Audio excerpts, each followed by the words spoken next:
En este caso vamos a hablar de complemento.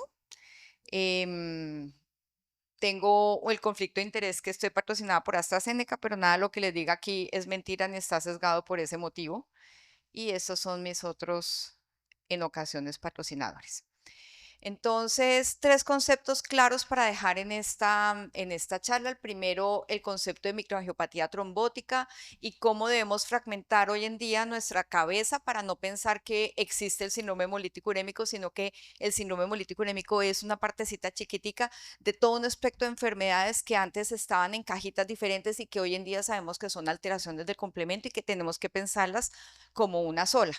Entonces, MAT quiere decir micro, que es vasos pequeños, es una enfermedad sistémica porque tenemos vasos pequeños en todo el cuerpo. Angio, que es de predominio arteriolar, aunque no exclusivamente arteriolar, pero es una destrucción mecánica con hemólisis intravascular. Y trombótica porque hay agregación plaquetaria, pero también hay consumo sistémico.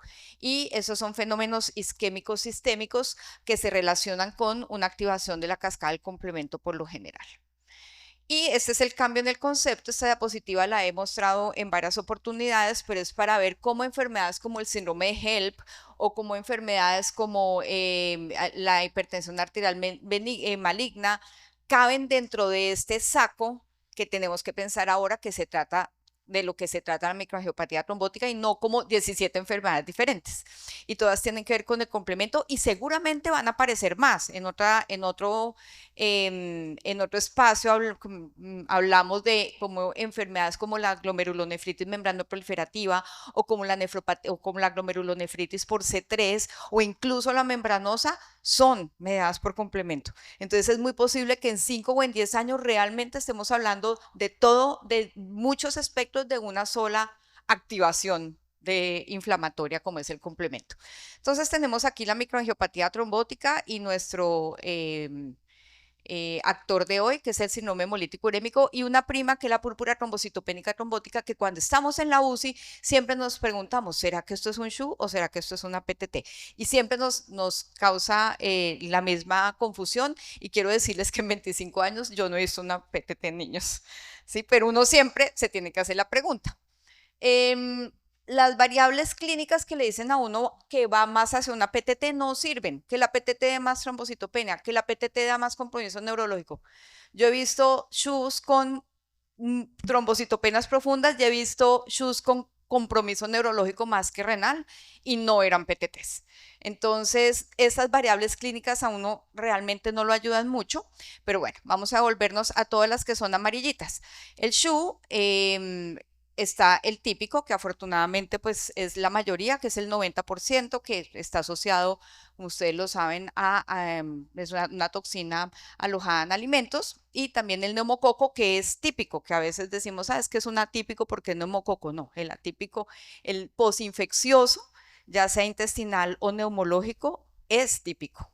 ¿Listo? Entonces, es un concepto que hay que quitarnos. Y el atípico, que es la disregulación de la vía alterna al complemento, que por lo general son o por mutaciones de genes que regulan la cascada del complemento o por anticuerpos contra esos factores del complemento. Entonces, todos los SHUs son mediados por complemento y las PTT son mediadas por factor de von Willebrand, que también en algún otro espacio con Luz Estela presentamos un paciente de ella que tenía una mutación del factor de von Willebrand, pero que se manifestó como lo que nosotros conocemos como un síndrome hemolítico urémico. Entonces, por eso les digo que ahorita todo está en un saco y si metemos ahí las glomerulopatías que históricamente hemos considerado como primarias, vamos a tener que todo tiene que ver con el complemento. Y acá me vuelvo un poquito y es estas de autoinmunidad. Hemos tenido pacientes con síndromes de antifosfolípidos severísimos o pacientes con vasculitis mediadas por ANCAS que se manifiestan como microangiopatía trombótica. Una de ellas que compartimos con Carmen, pues tenía una vasculitis ANCA positivo que terminó teniendo una microangiopatía trombótica. Entonces se ganó 2 tipos de inmunosupresores. Entonces vuelvo solamente para contarles que los cambios en el concepto es que no tengamos en la cabeza el síndrome hemolítico solo, sino que todo esto hace parte de un aspecto de alteraciones del complemento masivas. ¿Qué les tomamos? Hacer el diagnóstico de microangiopatía trombótica es relativamente fácil. Saber en qué caja está es lo difícil. ¿Listo? Pero la microangiopatía es más o menos fácil, es un paciente que empieza con una anemia, que uno le ve evidentemente reacción medular, o sea, ve los reticulocitos altos y ve esquistocitos. Y cuña, los esquistocitos aparecen más o menos a los 3 días de tener la anemia. Y me ha pasado que el oncólogo dice, no es una MAT, no tiene esquistocitos, eso parece más un hemofagocítico o una sepsis, primer error, primera confusión normal, y es porque los esquistocitos no son tan precoces como lo es la anemia. La trombocitopenia, que sí es fácil de interpretar, las aptoglobinas, por lo menos en mi hospital, se demoran 15 días, aunque las pedimos, realmente para nosotros son muy demoradas, entonces no nos sirve en la parte aguda. La deshidrogenasa láctica, que nos está hablando de una hemólisis, siempre está elevada. Y en los niveles de complemento pueden estar normales o bajos, tampoco ayudan mucho, la verdad. A pesar de que es una amplificación del complemento, los productos que son medibles, como el C3 específicamente y el CH50, o medibles, pues por lo menos en mi hospital eso se puede medir, suelen estar normales y raramente bajos, a menos de que sea por neumococo, que así se ve un poco más la disminución. Y casi siempre tienen falla renal. Mm, Y otra cosa, si el paciente orina, no hay ninguna cosa que dé proteinuria en un lactante que no sea un hemolítico urémico. No existe. Bueno, a menos de que sea el Dennis Rash, la doctora Vanessa de esta mañana, pero de resto no hay nada que una glomerulopatía tan compleja en un lactante. O sea que si uno ve un sedimento urinario muy activo en un paciente lactante, tiene que pensar que está ante un hemolítico urémico. Entonces, esto es lo que ocurre. Hoy no traje mi cartoon de siempre, solamente para hablar de un poco del tratamiento. Tenemos un vaso que está inflamado en las células del epitelio vascular, pasan los eritrocitos y se lisan porque el espacio es mucho menor, o sea, es una microangiopatía mecánica, por eso el CUMS es negativo y tenemos los trombos llevando a isquemia del injerto. Entonces, la microangiopatía trombótica clínica está definida por anemia y trombocitopenia con uno de los siguientes criterios. Síntomas neurológicos que más o menos en la mitad de los pacientes tienen algún criterio.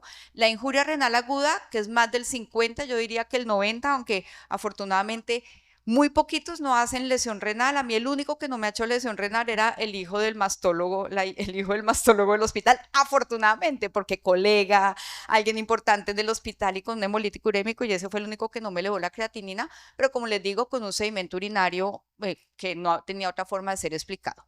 Síntomas gastrointestinales que en el típico son los precipitadores en la mitad de los casos, cardiovasculares 42%, lo vimos mucho, asociado a COVID, microangiopatías trombóticas asociadas a COVID con mucho compromiso miocárdico. Los síntomas pulmonares no son tan frecuentes y importante los síntomas de la visión. De los pacientes que yo he tenido con hemolítico urémico típico, 3 de ellos han quedado con una ceguera, una maurosis unilateral por trombosis de la arteria central de la retina. Entonces vale la pena hacerles un controlito después. Y yo no sé, pero eso sí es pura sensación. Me parece que 2 de esos mismos que hicieron trombosis de la vena central de la retina quedaron con un déficit de atención. Son insoportables, se trepan por las paredes. Yo no sé si tenga que ver o sea simplemente una observación al azar. Bueno, entonces la microangiopatía trombótica mediada por complemento, que era el que llamábamos SHUA típico, vale la pena con la nueva clasificación llamarla microangiopatía trombótica mediada por complemento. Este es el problema y esto es a lo que nos enfrentamos siempre en la UCI. ¿Lo diagnosticamos fácil? Sí, somos unos duros diagnosticándolo. Es fácil, anemia, trombocitopenia, deshidrogenasa láctica, falla alta, falla renal. CUMS directo negativo, uno ya lo tiene. 5 exámenes que tenemos todos en la UCI. Pero ahí viene el intensista. Oye, ¿no será una púrpura? Y después viene el hematólogo. Oye, ¿no será un hemofagocítico? Y después viene alguien más y dice, ¿y no será una sepsis? Entonces, ese es el problema, pero diagnosticarlo, digamos, no nos da mucho problema, no nos da mucha angustia. Y acá hay otro cambio en el concepto que ya lo hemos hablado también en otros espacios, y es el MAHAT, que es la microangiopatía trombótica con anemia hemolítica, porque no necesariamente involucran, hay microangiopatías trombóticas sin anemia específicamente. Entonces tenemos el que estamos pensando, que es el síndrome hemolítico urémico. Por aquí tenemos la púrpura trombocitopénica trombótica y las condiciones amplificadoras del complemento. El síndrome de fosfolípidos es una condición amplificadora del complemento. El HEP es una condición amplificadora. Los lupus malignos horribles son amplificadores del complemento. Entonces uno está con este paciente diciendo, ¿qué tengo? Sí, tengo una microangiopatía trombótica. Entonces, ¿qué le voy a pedir para ver en qué casita estoy? La púrpura trombocitopénica trombótica tiene una función de la AMS13 menor del 10%. Ese sí lo tenemos en 3 días. ¿Sí? Uno le pide al laboratorio que le ayude y le hacen el AMS13 y en 3 días uno sabe. Si la actividad de la AMS13, que es la proteína activadora del factor de von Willebrand, está bien, no es una PTT. Entonces, este es fácil, en 3 días puedo sacar de taquito al intensivista diciéndome que es una PTT. Que sea una condición amplificadora del complemento, siempre hay que pensarlo. Entonces, en un paciente que no tiene el antecedente, que no es chiquito, que es más bien un adolescente grande, pues uno tiene que mirar todas las autoinmunes, ¿sí? ANAS, anti-DNA, ANCAS, antifosfolípido, etcétera, y situaciones que involucran inflamación asociada viral. Entonces, sobre todo la influenza y el coronavirus son cosas que nos pueden amplificar el complemento mal. Y si quiero ver si es una sepsis, pues fibrinógeno y dímero D. Si no tenemos nada autoinmune, nos vamos a nuestro hemolítico urémico, que siempre en la vida lo hemos llamado así, y nos vamos a ver si es uno asociado a toxina, o sea, es TEC positivo, también lo llamamos D positivo, aunque es más confuso, y ahí miramos si tiene el antecedente clínico, le podemos hacer un coprocultivo, recordando que es enagarma con quisorbitol. Hoy en día tenemos el FilmArray, a nosotros nos sale en 6 horas un FilmArray en materia fecal, y hay ensayos para toxina STEC en otras latitudes que son mucho más fáciles de hacer que un FilmArray. Y si el paciente no tiene una diarrea o no tiene el neumococo y uno dice, no, acá no está infectado o es más grandecito y uno sospecha que la cosa es por otro lado, entonces nos vamos al SHU atípico o SHU-A, o hoy en día llamado SHU mediado por complemento. Entonces ahí, ¿qué hacemos? Le pedimos las mutaciones, le pedimos la genética, pero esta se nos demora 3 meses. Gracias. Entonces, solo vamos a poder llegar hasta aquí, hasta la sospecha, descartando. Esto no vamos a poder llegar a la confirmación sino hasta que tengamos la genética, y lo que sí tenemos que tener en cuenta es que el SHU mediado por complemento tiene la función de la AMS13 normal. 6 de 10 pacientes, uno les puede, después de que uno espera los 3 meses a que les salga la mutación, les puede confirmar la mutación, pero no a todos se les puede confirmar porque no se han identificado todavía. La más común son el factor H del complemento, que es el 20%, pero hay otros importantes como por ejemplo la proteína C aislada, y todos estos son pérdida de función de los genes supresores del complemento. La mayoría de los genes mantienen, como lo hemos visto en otros lados, el switch del complemento disminuido, lo tienen apagado, y cuando están mutados, pues cualquier cosa nos va a amplificar el complemento, y tenemos solo 2 que son por ganancia de función, son las menos frecuentes. Aquí está la cascada del complemento, aquí están los que son por ganancia de función, el C3 y el factor B del complemento, que es la properdina. Normalmente los genes cuando están mutados en estas proteínas son por ganancia de función, y los que son por pérdida de función son el factor H, y estos son los más frecuentes. ¿Listo? Tenemos estos de pérdida de función, y lo que hacen normalmente los genes es mantener el interruptor del complemento apagado, y en el momento en que se activa por cualquier motivo, que no sea un germen encapsulado, que es para lo que nos sirve la cascada alterna del complemento, pues vamos a tener un complejo de ataque a la membrana en las células del endotelio vascular precipitado por cualquier cosa. Entonces, ese SHU mediado por complemento es una enfermedad muy, muy rara. Afortunadamente, la prevalencia es más o menos de 2 casos por millón en latitudes como Norteamérica, y la mayoría de eso es una enfermedad que nosotros como pediatras tenemos la responsabilidad de diagnosticarla, porque ocurre mucho más en pediatría, pues los diagnósticos son cuando los niños todavía son pequeños, en un promedio de 4.3 años. Hay un estudio en Italia de 0.2 a 1.9 casos por millón, y hay otro estudio en Japón donde 49.214 pacientes habían consultado a 4 médicos antes de haber sido diagnosticados. ¿Por qué? Porque el síndrome hemolítico urémico atípico no necesariamente se presenta tan catastróficamente como se presenta el típico. Pueden ser unos episodios recurrentes de hipocomplementemia, anemia hemolítica, un poquito de trombocitopenia limítrofe, anormalidades en el sedimento urinario que se precipitan y que resuelven espontáneamente de forma, digamos, recurrente en los primeros años de vida hasta que realmente le llegan uno malos.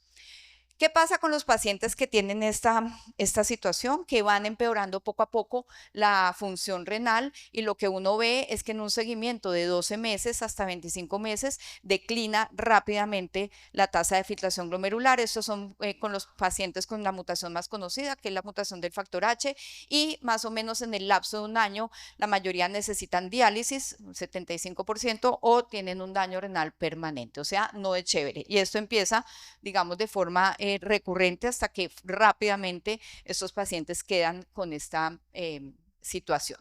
Entonces, si el problema es la desregulación del complemento, pues la solución es el bloqueo del complemento y normalmente desde 2007, para atrás de 2007, lo que hacíamos era con los típicos, simplemente pues diálisis y soporte, y con los atípicos que no entendíamos muy bien. Me acuerdo que el doctor Gacibondo me invitó a dar una charla, yo recién llegada de México, o sea, hace 20 años, en la cardioinfantil, a hablar se llamaba síndrome hemolítico urémico versus púrpura trombocitopénica trombótica. Yo casi me infarto, duré como 3 meses ahí estresada que hacía y finalmente hice un cuadro de cuatro cosas tratando de entender, todavía no se sabía todo esto del complemento que estaba pasando y lo que en ese momento hacíamos con el atípico, que sí sabíamos que era genético, era plasmaféresis, con muy pobres resultados.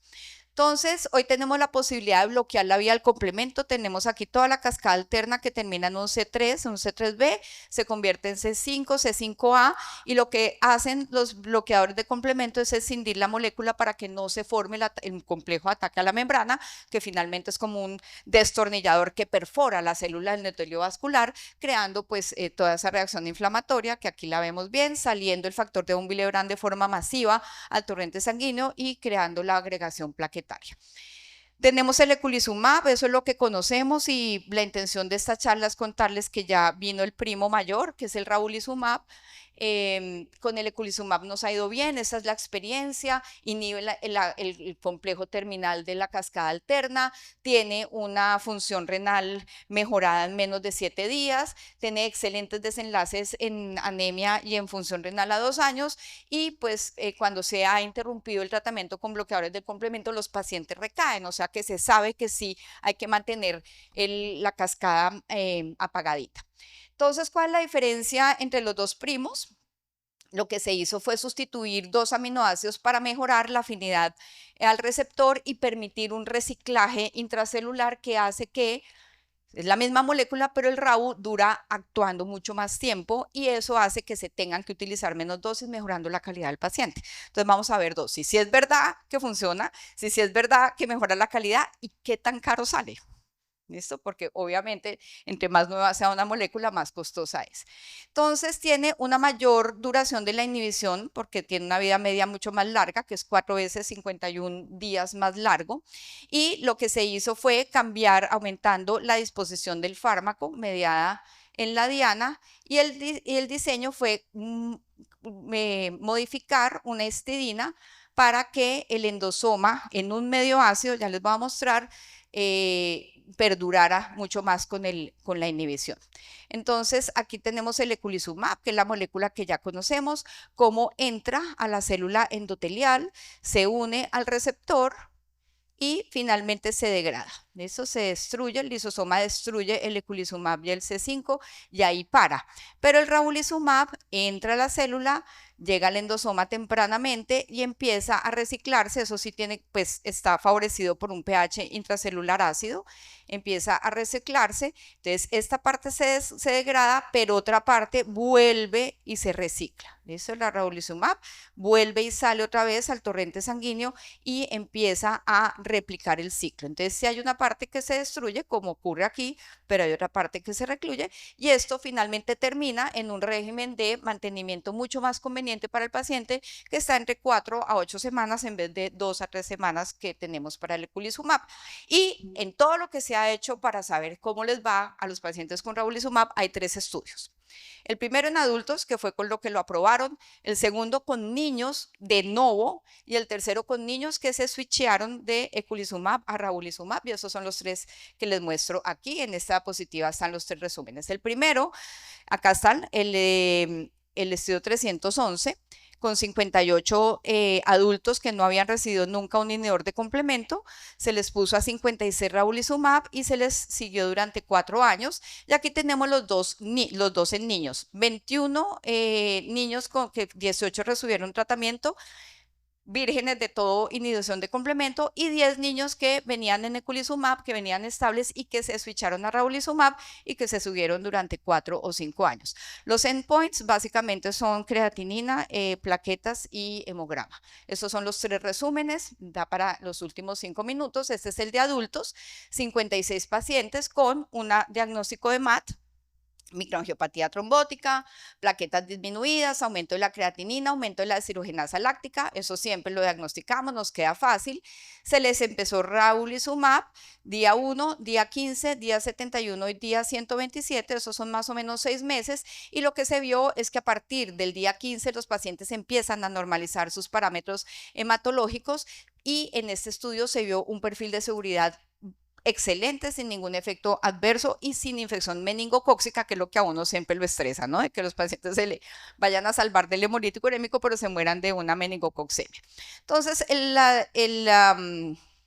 la conclusión para este estudio, que fue el que hizo que ya finalmente se aprobara y saliera al mercado, es que el ravulizumab proveía una excelente inhibición del C5, sostenida durante un intervalo de 8 semanas, y que tenía una gran eficacia en la dosis de plaquetas, en la función renal y en la hemoglobina.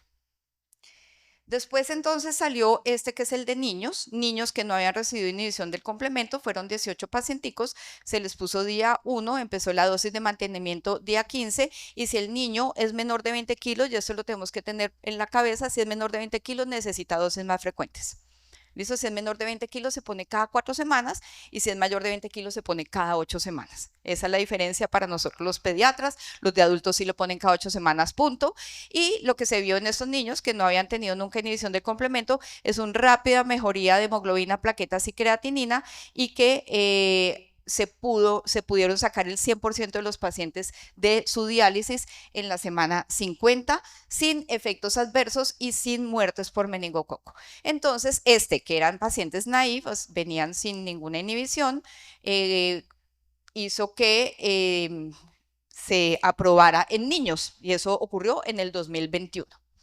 Y estos son los pacientes que ya venían, es un estudio con pacientes que ya venían recibiendo, 10 pacienticos venían recibiendo eculizumab, cómo les iba virando a ravulizumab haciendo el switch, y se hizo el mismo esquema, día 1 seguida dosis mantenimiento de día 15, y después cada 4 o 8 según si fueran menores o mayores de 20 kilos, y finalmente se evaluaron durante 26 semanas. Estos son los grupos, aquí pueden ver las dosis de carga y las dosis de mantenimiento, y la extensión de este estudio, que todavía está en vigencia, fue durante 4.5 años, y los resultados son un recuento plaquetario mantenido, una deshidrogenasa láctica hacia abajo y una hemoglobina mantenida. Recuerden que esto se ve muy bien, no se ve lo que se ve, no, porque ya venían con eculizumab, ¿listo? Pero lo que queremos ver aquí es que se mantuvo a pesar del switch. Y la tasa de filtración glomerular también se mantuvo. Ya las últimas 2 diapositivas en este minuto para contarles, esos son los efectos adversos. Realmente lo único que les da es una flu-like, como una gripa, pero no hubo nunca nada de meningococcemia.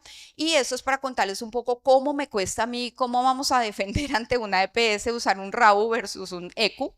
Lo primero es que es muy probable que sea más difícil después encontrar el eculizumab que el ravulizumab. Pero aquí tenemos el SHU mediado por complemento, inhibidor de C5 cuando se aprobó, y lo que le cuesta al sistema $500,000 un tratamiento anual de eculizumab, y el ravulizumab, que se aprobó en niños en 2020, le cuesta entre $500 y $600,000. Suena mucho, pero lo que quiero mostrarles es que a pesar de que por ampolla, por centímetro, el ravulizumab sea más costoso, como se usa cada 8 semanas, termina siendo ligeramente más económico. ¿Listo? Y eso es lo primero que hay que tener en la cabeza. Entonces, esto es lo que le cuesta el eculizumab por dosis de carga al sistema. la duración agregada estimada de los costos, y esto es lo que le cuesta el ravulizumab intravenoso, este Humitan, lo que es el subcutáneo que se usa es para miastenia gravis. Entonces, en la cajita verde oscurita, como casi que disminuye al 50% el valor o el costo que está asociado al inicio de ravulizumab versus siculizumab, y no solamente en valor, sino también en costo-efectividad, es cómo se ahorran los costos por tener pacientes estables cuando tenemos seculizumab, que es el amarillo, versus ravulizumab, más o menos una diferencia de 266.000 euros, el total de costos ahorrados entre una medicación y la otra, es decir, que tenemos una mejoría, una relación costo-utilidad a favor de ravulizumab, más o menos de 300 euros por dosis. Muchísimas gracias.